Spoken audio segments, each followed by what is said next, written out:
چجوری شد که من ادیتور شدم؟ برمیگردیم به سال 1394. من کلاس هفتم هشتم اینا بودم و جزء معدود کسایی بودیم که توی مدرسه ما گوشی دستمون بود. کسایی هم که گوشی دستشون بود صرفا واسه سرگرمی و بازی دستشون میگرفتن، ولی ماها تولید کننده بودیم. اون زمان با بچهای مدرسه اکیپ بودیم و توی تلگرام یک کانال زده بودیم به اسم اهریمن گیمز.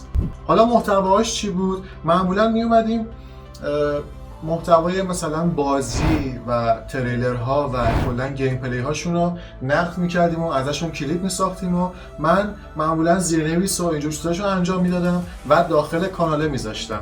بعد به مرور که بیشتر و بیشتر یاد گرفتم که با نرم افزارهای ادیت گوشی تمرین بکنم و کار بکنم باشون، دیگه اومدم گفتم که بیایم یه خورده کار رو گسترده تر بکنیم، بیایم مثلا فیلم بسازیم، انیمیشن بسازیم و از این جور داستانا.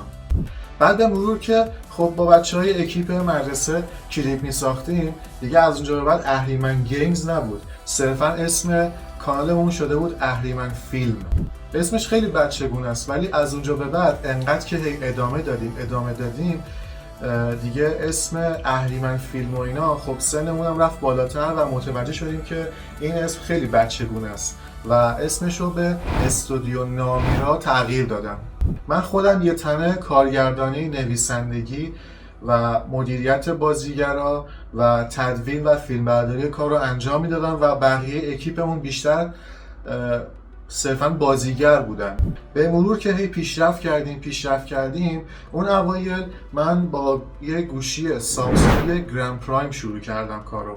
بعد خب عوض کردم یه گوشی سامسونگ J5 پرو گرفتم و اولین سری انیمیشن هامو باهاش ساختم و از اونجا به بعد هم گوشیمو عوض کردم، دوباره یه سامسونگ سری A21s گرفتم و خب هی به مرور ادیت‌های بیشتر انجام میدادم، کارهای بیشتر به عهده میگرفتم و برای کارفرماهای مختلف انجام میدادم تا اینکه دیگه از یه سالی به بعد گفتم آقا بیایم که کلا کارو حرفه‌ای‌تر در بیاریم.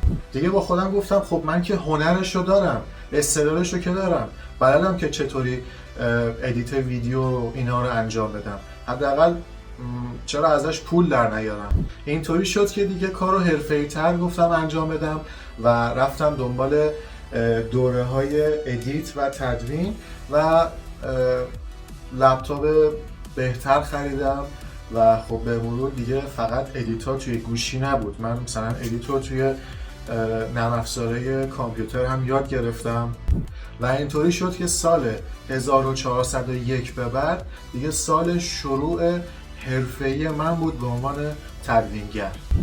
با سازمان‌ها و اشخاص حقیقی متعددی هم تا الان کار کردم و الان در حال حاضر در خدمت شما هستم. اینجا من همیشه سعی می‌کنم که بهترین و با کیفیت ترین محتواها رو بسازم، پس اگه تو هم دوست داری که با من همراه بشی حتما دکمه ساب رو بزن و یادت نره که زنگوله رو بزنی، فعال بکنی و از نوتیف ویدیوهای بعدی با خبر بشی. در نهایت ممنونم که لایک می‌کنی و با لایک به من انرژی میدی، باعث میشه که من بتونم انگیزه بگیرم و بتونم در آینده کارهای خیلی بهتری انجام بدم و ویدیوهای با کیفیت تری براتون بسازم.